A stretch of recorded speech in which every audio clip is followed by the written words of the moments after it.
Hello everybody, welcome to another Anis production and another Command & Conquer 3 Tiberian Wars cast. Today, our competitors are going to be Olli, which is going to be a yellow scrim, and a red nod, which will be Shurrman, as you can see here. So, now, both players have begun their expedition to destroy each other. Shurrman has immediately going for some scouting units and some units to capture the tip spikes, and probably, well, tip spike and the motel, I believe, and probably with some extra support. Shurrman is doing quite a nice job of going for a ground coverage at the moment. Olli, meanwhile, is going for a crane. Again, it's risky, and very risky because of the amount of resources it wastes.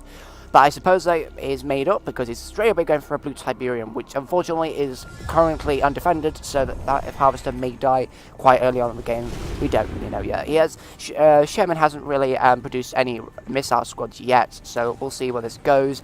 A scout, Olli's scout has now perished at the hands of Shurrman's scouts, and they're last surprised a little. Oh, I thought I'd be able to kill them by now. But a few staying behind in case something happens. Shurrman building up a nice shadow force. Wow, so he's actually going for a shadow rush right now. So will he actually be able to destroy pretty much all the base before Olli builds anything else? Because he's not got much at the moment, but now he's got some warp sphere. So Olli may have a nice counter-attack coming, a nice defense being built up on here. What's happening over here? I can't really tell. I think an engineer may have made an attempt to capture the this tower here, but it doesn't look like it, as the buzzer now goes again down to Shurrman to see what he's up to. But the shadows, they just go straight in. The Seeker manages to find them again, but it won't do much because it's not anti-infantry, so they straight away go for the power plants. Or not, they don't go for the power plants. What are you doing? Oh, they go for the warp sphere. That's a clever move, actually. Right, what you should do is extract your shadows out immediately, because that's going to be proving a very, very dreadful thought if they were all going to be lost all that time. There'll obviously see a couple of units chasing after them. Go to quite a rush to build up everything again by Olli, because obviously he's just been attacked and everything. And it's going to be really hard for them to be going invisible again, because they're both anti-air and they can detect stealth. So that's going to be incredibly hard. Well, the Seeker can only detect stealth, but that's going to be proving quite a nice addition. And the shadows go down. The shadows actually go down, even with a couple of one power plant destroyed, one damage. The shadows, they don't go down yet. They are still holding on. He's got a nice micromanagement gun here, but they're pretty much dead. They're dead. Right. That was quite a long time. He almost worked. He managed to get the first warp sphere destroyed. He's putting back quite a bit. But the thing is, I'm not sure how well he was doing, you know, managing his base and everything, but it looks like he was managing fine, because these attack bikes, Shurrman's attack bikes, are now going to exploit the defenseless harvesters that are on this blue field here. So we'll be seeing an attack from them very shortly. Apart from that, he's not making any moves to make a pincer attack at the moment, because obviously there's a green field there. We've got a conflict going off here. Obviously they've got some gunwalkers and seekers trying to, well, they managed to defend that area just there, and they are going to protect the blue Tiberium, which leaves... Actually, it gives them nice defense, because they've got some units over here as well, which are actually being transferred over there, but still, they'll have some units over here eventually, and a portal's just been opened up. Obviously, and now Olli's going to be capturing both these buildings as well, although they haven't really captured the mutant Arvel, which could be good, because they're the mutants that can be effective, but I'm not sure. I've never really used them myself, and I'm not seeing anybody else use them, so... Well, at least there, you know, it's always there in these kinds of maps. So, apart from that, Shurrman is not building anything else currently at the moment, which I think he should be. Even though he hasn't got a successful attack going, he should be building some other units. But he's built quite a few attack bikes now. He's built quite a few now. Is he actually going to attack the Seekers? He probably is, because they're nice behind now. We've got one Seeker goes down. Is that going to be two of them, or is that going to be all three? I think that might be all three. No, he's retreated. He's now retreated. Now that they're going off, he's going to try and get to some of the harvesters over there. I see there's one harvester here, and there's a nerve center. That's tier 2 already, and so that tier 2 will be relinquished from Olli at the moment.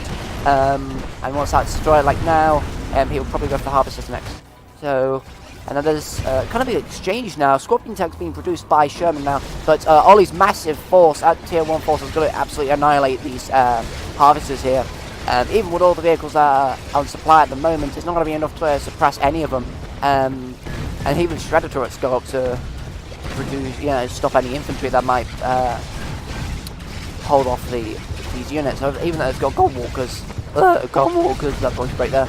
But oh, we know that Shurrman's shot. Anyway, I'm not going to produce a shredder turret, that won't do anything. But if he had a hand of Nod, which he does, he probably could produce some laser turrets. We've got some buggies and some other Scorpion tanks. They tried to go and escape from the base, but they are just not proving very well. But we've got a nice conflict going off here. Some of the Seekers got to get destroyed. They've got weaker Seekers there. They should be really targeting them first, but they're not really, which is quite strange because they're going for the harder ones first, but Shurrman will lose more of his units. Obviously, they're still not going for the Seekers. I mean, the less damaged Seekers should be shot at first. There we go, one's got to go down. So obviously, now we've got a reinforcement made by Olli over here with some more tier 1 units. Shurrman's tier 1 units have got a nice big conflict with Olli's.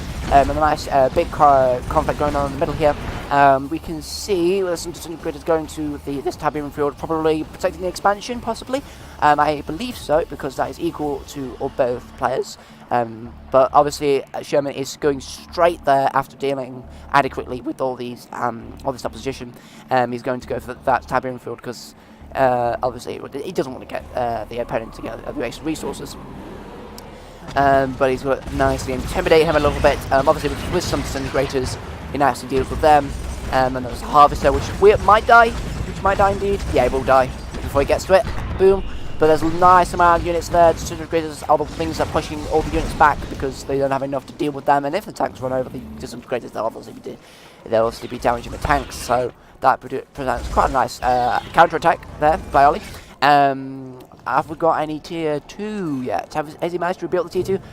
I heard something being captured. What did he capture? I'm not sure. Oh yeah, he captured the dip spike. So Olli managed to capture his dip spike. But I'm not seeing any other tier 2 structure anywhere. I don't think he's actually managed to rebuild it because he's been under pressure by Shurrman all this time. Has Shurrman built his tier 2 yet? I don't see it anywhere. So they're both focusing on tier 1 units at the moment.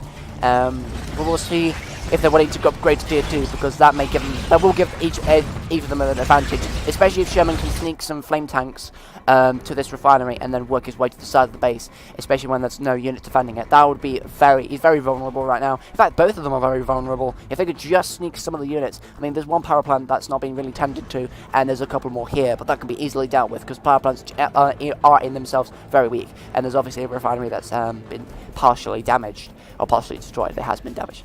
So, continuing with this conflict here, we're quite evenly now, but Shurrman is slowly winning his ground. Obviously with some harvesters, quite a few Seekers being destroyed at the moment. And even with the attempted escape of Olli's thingy. Oh god! Wow, he just quit. Okay.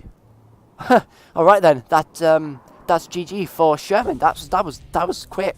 I thought Olli managed to last a lot longer than that because obviously we've got all these Seekers and tier 1 units. If he managed to sort of build some others, probably build some Seekers to flank the base, he probably would have won. So I think that would have been definitely something to do at least because he was vulnerable. They were both vulnerable, let's be fair. But obviously Shurrman only had 3 power plants, so that was making a lot of difference because if that was powered down, then Olli would have had the advantage. But yeah, Shurrman provided a nice little battle there. He really did fend well from himself, and those tier 1 units did really help. So yeah, I really enjoyed that.